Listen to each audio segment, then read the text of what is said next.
Direto ao ponto. Dr. Sérgio Diefenbach está aqui conosco, promotor de justiça, para falar de alguns temas importantes. Ele que tem participado agora de atos de anúncios, né, como foi o caso ontem em Cruzeiro do Sul, mas esteve também na inauguração da ponte da IRS 130, entrega dessa obra tão importante. E vai falar um pouco dessa reconstrução que segue acontecendo no Vale. Agora há pouco falamos com as representantes do Sincovat, que também seguem ajudando aqui a comunidade regional. Mas a questão de um novo bairro, o bairro Cascata, lá em Cruzeiro do Sul, um novo parque, onde foi afetado muito fortemente o município de Cruzeiro do Sul. Eu me refiro ao Paço de Estrela. Ontem esteve aqui o governador, o Dr. Sérgio, esteve lá também para a gente começar o nosso bate-papo. E daqui a pouco temos que falar também sobre feminicídios, que preocupa muito o que aconteceu nos últimos dias aqui no Rio Grande do Sul. Tudo bem, doutor Sérgio? Bom dia. Bom dia, Ricardo, bom dia, Rita. Bom dia a todos os ouvintes. Pois é, a gente vem acompanhando esses processos todos e eu preciso repetir que o Ministério Público tem um expediente instaurado para cada processo desses de reconstrução em cada município e cada um tem uma peculiaridade. Mas às vezes a gente começa a olhar um pouco dos comentários das pessoas sobre as reportagens e se dá conta do que às vezes precisa esclarecer e algumas coisas repetir. No que diz respeito a Cruzeiro do Sul, é muito importante os ouvintes terem uma primeira noção de que nenhum projeto habitacional e nenhuma casa construída por esses projetos será em área alagável. Isso é muito importante ficar claro, serão em áreas secas e protegidas. Cruzeiro do Sul tem um privilégio de ter área, diferente de outros municípios que não estão encontrando área com facilidade. Segundo ponto, esse parque que será construído na área hoje atingida é um parque que ele é extremamente necessário, não só por uma questão de proteção ambiental, como de não ocupação com residências. Ainda, um ponto que termina inquietando a todos e com muita razão, o tempo para as coisas acontecerem, né? E isso nós temos visto e entrado nos escaninhos desses processos e vendo o quanto que realmente há uma complexidade. E eu vou dar um pequeno exemplo desses casos de Cruzeiro do Sul. Primeiro passo foi necessário descobrir fontes de receita para isso. As pessoas dizem, não, o dinheiro é do povo, o dinheiro é de todo mundo e isso deve ser priorizado. Mas não é bem assim. Há uma necessidade de identificar de onde sai, de qual fonte de receita, de qual orçamento, de que cofre público que vai sair o recurso para esse tipo de construção e para esse tipo de investimento. Os municípios sozinhos não conseguem. O Estado sozinho talvez também não conseguisse. E a União sozinha também não. E a junção dessas três esferas, dinheiro federal, dinheiro estadual e execução municipal e dinheiro municipal, eles são realmente lentos e complexos para acontecer. Em Cruzeiro do Sul, por exemplo, o município desapropriou uma parte desta área. Para essa desapropriação acontecer, ele precisou de dinheiro. Foi depositado dinheiro na conta do proprietário. Para ele ter esse dinheiro para depositar, ele precisou de empréstimo do governo federal, que deu via Caixa Federal. Aquela área não era suficiente, o governo do Estado também fez desapropriação. O governo do Estado fez desapropriação com qual dinheiro? O dinheiro que o Estado do Rio Grande do Sul pagava em dívida para a União e deixou de pagar por um tempo, porque a União permitiu que esse dinheiro ficasse aqui, criou o Fundo Rio Grande e permitiu a desapropriação de uma outra área. Desapropriadas as duas áreas, uma ao lado da outra, isto não se transforma de uma hora para outra em terreno e nem em casa.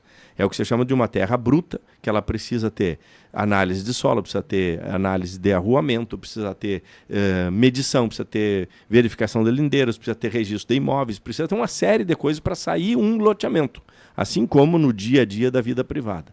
Imagine agora se esse loteamento é executado, então, uma parcela pelo Estado do Rio Grande do Sul e uma parcela pelo município de Cruzeiro do Sul. Esse trabalho em conjunto dos dois governos, ele é quase que pioneiro e traz lentidão no processo. Além disso, a construção das casas sobre os terrenos demanda uma outra forma de contratação, com uma outra licitação. E vai gerando retardo nesses processos. O que nós temos a comemorar ali? O primeiro passo, que ele vai acontecer. Vai acontecer de uma maneira... pelo menos está idealizado que ela aconteça de uma maneira correta, com entrega compensatória para as pessoas que não têm renda, com entrega de permuta para as pessoas que passam da renda, para que equivale a uma desapropriação, ou seja, para que todas aquelas pessoas ali atingidas e que não podem voltar para a área do Paço de Estrela sejam beneficiadas pelo menos de uma forma parecida no novo Paço de Estrela. E isso vai acontecer em etapas que serão acompanhadas pela comunidade, por vocês e pelo Ministério Público. O sonho é que isso estivesse acontecendo também em Lajeado, também em Arroio do Meio, também em Encantado, também em Roca Salles, também em Mussum, também em Estrela. Cruzeiro do Sul está na frente nesse processo. Por quê? Porque os governos não estão dando conta de avançar. Nós não temos municipais? As três esferas. Nós temos exemplos assim, Ricardo e Rita. É difícil até de explicar isso numa entrevista. Então temos os projetos habitacionais, os recursos garantidos, as pessoas receberão suas casas, seja no programa do governo federal, seja na compra assistida, que é um dos melhores programas, seja nas casas do governo estadual, aquelas pessoas que têm até um limite de renda. Essas do programa do governo federal, eles vão até R$ 4.700 de renda. Então, quem passa desta renda não está incluído naquele benefício. E como é que nós fazemos com as pessoas que têm as propriedades e as casas atingidas, destruídas em zona de destruição, em zona de alto risco e não se enquadram nesse benefício? Essas pessoas hoje se encontram numa espécie de limbo. O que eu digo que é uma espécie de limbo? São aquelas pessoas que não podem reconstruir e também não estão dentro de nenhum programa governamental de habitação. Por isso que o diferencial de Cruzeiro do Sul acontece nesse ponto. O Cruzeiro conseguiu desapropriar uma área, fazer um loteamento e vai fazer a permuta de terrenos por terrenos, mesmo que a pessoa tenha mais renda do que os 4.700. Então esse exemplo de Cruzeiro do Sul pode ser replicado, tomara que venha a ser replicado nos outros municípios que têm necessidades iguais. E isso, eu preciso dizer, isso não está concretizado em nenhum outro município ainda. A abrangência de todas as pessoas atingidas. Então, não sei se eu fui claro, preciso repetir. Nos outros municípios estão acontecendo projetos habitacionais aquelas pessoas que têm até R$ 4.700. Fora disso, eles ainda estão num compasso de espera de algum programa de desapropriação, em algum programa de permuta, em algum programa de troca de imóveis. Para sair desse impasse, o município sozinho não tem perna financeira e nem técnica para fazer. O estado do Rio Grande do Sul também não vai ter perna para fazer em cima dos municípios se não houver área a ser encontrada e talvez desapropriada. Então ainda há um espaço de necessidade de reunião do governo federal, do governo estadual e dos governos municipais para abordarmos estas outras casas ainda não contempladas. Então vejam bem, voltando a Cruzeiro do Sul, está mais demorado do que se esperava, mas ainda está à frente de outros municípios nesse sistema comparativo. O resultado ele é bom, ele é positivo, mas não pode se estancar só em Cruzeiro do Sul. Precisamos olhar o Vale como um todo. Promotor de Justiça, Dr. Sérgio Diefenbach, um outro assunto que a gente precisa abordar e cada vez mais, pelo que a gente tem visto acontecendo nos últimos dias, aí, principalmente no feriadão. O Rio Grande do Sul tem 24 delegacias especializadas de atendimento à mulher, 86 salas margaridas, que são espaços reservados em delegacias para acolhimento das mulheres que sofrem violência. 114 municípios tem a Patrulha Maria da Penha, enfim, existe todo programas, enfim, nos municípios, cuidados, acolhimentos, de alguma forma, atendimentos, mas ainda assim o feriadão registrou num total 10 feminicídios. É um número que nos envergonha como sociedade, não somente como estrutura de segurança e de polícia, ele nos envergonha como sociedade. É um dos números de crimes mais difíceis de fazer reduzir. Por quê? Por que isso acontece? Bom, então uma série de componentes que permitem debater sobre o sistema. Um deles é que ele envolve um aspecto diferente dos outros crimes. Ele não é só razão, ele é emoção e paixão. E aí perde o sujeito que está sem a razão, ele não entra nos métodos tradicionais de contenção do seu ímpeto violento. E isso dificulta com que a gente tenha uma leitura linear da prática desses crimes. Primeiro aspecto, se reduziu muito a violência contra a mulher a partir destes mecanismos, destes serviços de apoio, ao mesmo tempo em que eles passam a aparecer mais também, porque as pessoas denunciam mais, estão mais à busca de seus direitos. E também o que nos deixa mais preocupados e choca mais é porque quando estes crimes acontecem, eles são absolutamente brutais. São daqueles crimes que mais nos impactam.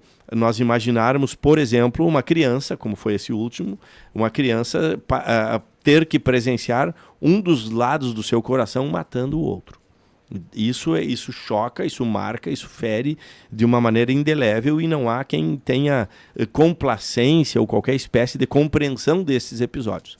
É importante nós compreendermos o crime, o fenômeno crime violento, sob todos os seus ângulos. E nesse, em específico, no feminicídio, nós precisamos tratar prevenção, socorro e repressão.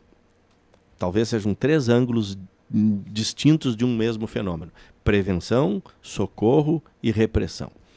Vamos começar de trás para frente. A repressão. O que é a repressão? É cada vez mais agilidade nos processos de prisão, de afastamento, de punição das pessoas que praticam esses delitos. Por mais que se acelere, ainda precisamos acelerar mais. Há um momento em que há uma dúvida sempre muito grande nos julgadores, nos decisores, em saber se aqueles elementos que uma vítima traz são suficientes para embasar o afastamento de uma pessoa do lar, para embasar uma prisão cautelar, ou seja, uma prisão antes do crime acontecer. E esses mecanismos foram todos ampliados pela legislação. Foram muito ampliados, então hoje é uma das leis que mais permite prisão e medidas restritivas antes do julgamento. Isso tudo lá na esfera da repressão. Mas na esfera do socorro, nós também temos uma série de lacunas a serem preenchidas, que são exatamente estas salas e esses espaços serem o mais funcionais possíveis, porque nem sempre eles conseguem ser protetivos. O que eu quero dizer? Às vezes, o fato da mulher ter onde reclamar não significa que ela vai ter a solução para o seu problema de vida. Ou que ela vai ter a proteção. Ou que ela vai ter a efetiva proteção, porque ela continua precisando transitar. Ela precisa continuar se sustentando. E o agressor nem sempre vai cumprir aquilo que está estabelecido. E às vezes o agressor é o que sustenta a família. Às vezes o agressor tem um vínculo afetivo forte com os filhos. Às vezes a família do agressor mora perto, moram na mesma cidade, a cidade é pequena. Então é muito importante nós, antes de julgarmos a conduta das vítimas e dos agressores, que a gente compreenda esse contexto de sofrimento que vem junto desse desequilíbrio que gera uma vítima de um caso de violência doméstica contra a mulher. E, às vezes, mas temos a casa de passagem. Sim, mas e o sustento? E por quanto tempo, como é que né, dá? vai ficar? Como é que segue? Como é que a criança vai na escola? Como é que a criança volta da escola? Como é que eu faço no final de semana? Como é que a minha vida segue? Não é tão simples assim. Então, nós ainda vamos precisar cada vez mais robustecer esse sistema, que é o sistema de socorro àquela vítima de uma violência já instalada. E temos um fator de prevenção, que nós temos um déficit enorme de prevenção à violência como um todo, que ela vem para dentro do nosso sistema, do dia a dia das nossas casas, inclusive dentro do nosso sistema escolar. Se nós formos pensar bem, nós lidamos com a violência com certa naturalidade. Nós aceitamos que reagimos de uma forma violenta no futebol, de uma forma violenta no trânsito, de uma forma violenta contra o colega que eu não gosto na escola, de uma forma violenta contra outros parceiros do dia a dia da nossa vida, do cotidiano. E o germe de violência acontece, ele começa na primeira violência, na pequena violência. Porque é a partir dali que tu vai alimentando um modo violento de reagir às tuas frustrações, um modo violento de reagir à discórdia. Eu não concordo com o sujeito, eu não gosto do jeito que ele é e eu ajo com violência. E isso é educação. Educação se faz praticando e retomando. Parece bobagem isso que estamos falando, de tanto que se fala, mas vira e mexe, o nosso sistema educativo precisa tratar melhor da convivência e menos da concorrência. E isso reflete e reproduz lá na hora em que eu vou ter uma frustração num relacionamento conjugal. Não deu certo uma coisa, não gostei de outra coisa, me senti traído, me senti violado. perdi minha sensação de posse e reajo com violência. Aquela explosão de violência não nasce só naquela hora. Ela nasce numa cultura de apoio à violência. E nem vamos falar em uso de arma, em reações de outras formas. Então, é um tema que nos dói demais porque nós, na Promotoria da Infância, tratamos com estas crianças que vivem no dia a dia violento de um ambiente doméstico. De grito, de soco, de agressão, de pressão psicológica, de sobreposição financeira, de uma série de coisas que refletem num modo de comportamento que vai entrar no DNA daquela criança. Então é um tema que envergonha a nós todos e vamos precisar juntos debater esses 3 aspectos: prevenção, socorro e repressão, sem o qual nós vamos ter essa sensação de estarmos perdendo uma guerra cada vez que acontece um crime de violência extrema como esses que nos marcaram os últimos dias aqui no Rio Grande do Sul. É isso aí. Tá certo, doutor Sérgio. Muito obrigado pela participação, pelo comentário e até semana que vem. Um abraço.